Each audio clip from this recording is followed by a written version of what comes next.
महाभारत युद्ध समाप्त हो चुका था।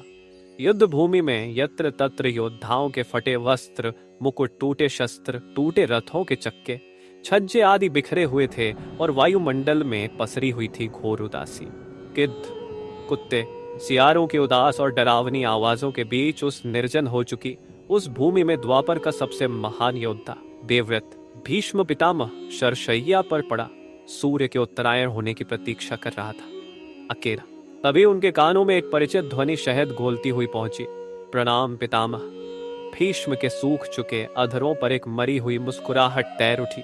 बोले, आओ देवकी नंदन, स्वागत है तुम्हारा। मैं बहुत देर से तुम्हारा ही स्मरण कर रहा था।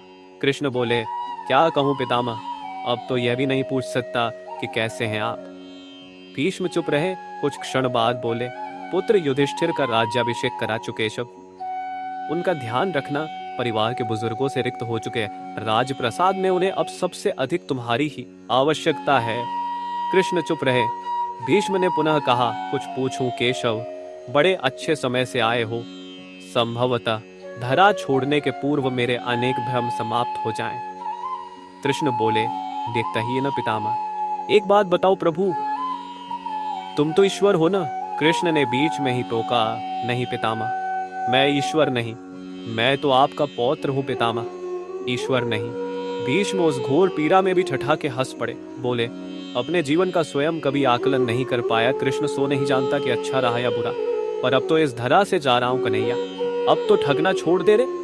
कृष्ण जाने क्यों भीष्म के पास सरक आए और उनका हाथ पकड़कर बोले। भीष्म बोले, इस युद्ध में जो हुआ वो ठीक था क्या? किसकी ओर से पितामह?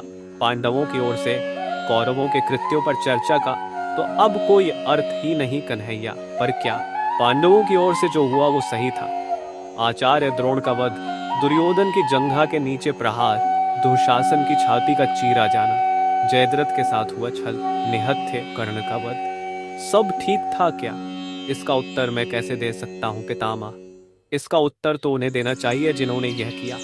उत्तर दे दुर्योधन का वध करने वाले भीम, उत्तर दे कर्ण और जयद्रथ का वध करने वाले अर्जुन। मैं तो इस युद्ध में कहीं था ही नहीं पितामह। अरे विश्व भले कहता रहे कि महाभारत को अर्जुन और भीम ने जीता है, पर मैं जानता हूँ कन्हैया की यह तुम्हारी और केवल तुम्हारी विजय है। मैं तो उत्तर तुम ही से पूछूंगा कृष्ण, तो सुनिए पितामह।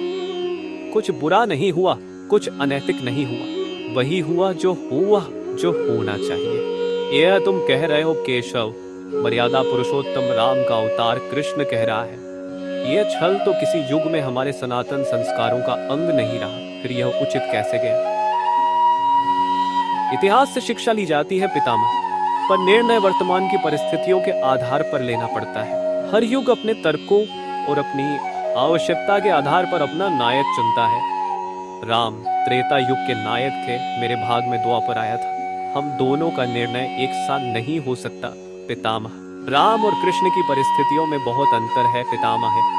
राम के युग में खलनायक भी रावण जैसा शिव भक्त होता था। तब रावण जैसी नकारात्मक शक्ति के परिवार में भी विभीषण जैसे संत हुआ करते थे। तब बाली जैसे खलनायक के परिवार में भी तारा जैसी विदुषी स्त्रियां और अंगद जैसे सज्जन पुत्र होते थे। उस युग में खलनायक भी धर्म का ज्ञान रखता था, इसलिए राम ने उनके साथ कहीं छल नहीं किया। किंतु मेरे युग के भाग में कंस, जरासंध, दुर्योधन, दुशासन, शकुनी, जयद्रथ जैसे घोर पापी आए हैं। उनकी समाप्ति के लिए हर छल उचित है पितामह। पाप का अंत आवश्यक है पितामह, वह चाहे जिस विधि से हो।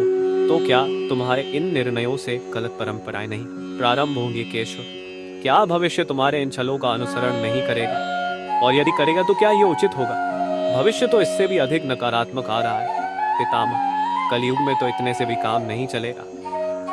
वहां मनुष्य को कृष्ण से भी अधिक कठोर होना होगा, नहीं तो धर्म समाप्त हो जाएगा। जब क्रूर और अनैतिक शक्तियां सत्य एवं धर्म का समूल नाश करने के लिए आक्रमण कर समूल नाश करने के लिए आक्रमण कर, तब महत्वपूर्ण होती है विजय, केवल विजय। भविष्य को यह सीखना ही होगा पितामह। सब कुछ ईश्वर के भरोसे छोड़कर बैठना मूर्खता होती है पितामह। ईश्वर स्वयं कुछ नहीं करता, केवल मार्गदर्शन करता है। सब मनुष्य को ही स्वयं करना पड़ता है। आप मुझे भी ईश्वर कहते हैं ना, तो बताइए ना पितामह, मैंने स्वयं इस युद्ध में कुछ किया क्या? सब पांडवों को ही करना पड़ा ना। यही प्रकृति का संविधान है। युद्ध के प्रथम दिन यही तो कहा था मैंने अर्जुन से। यही परम सत्य है। भीष्म अब संतुष्ट लग रहे थे। उनकी आंखें धीरे धीरे बंद होने लगी थी। उन्होंने कहा, चलो कृष्ण, इस धरा पर अंतिम रात्रि है, कल संभवतः चले जाना हो। अपने इस अभागे भक्त पर कृपा करना कृष्ण। कृष्ण ने मन में ही कुछ कहा और भीष्म को प्रणाम कर लौट चले। पर युद्ध भूमि के उस डरावने अंधकार में भविष्य को जीवन का सबसे बड़ा सूत्र मिल चुका था। जब अनैतिक और क्रूर शक्तियां सत्य और धर्म का विनाश करने के लिए आक्रमण कर रही हो, तो नैतिकता का पाठ आत्मघाती होता है।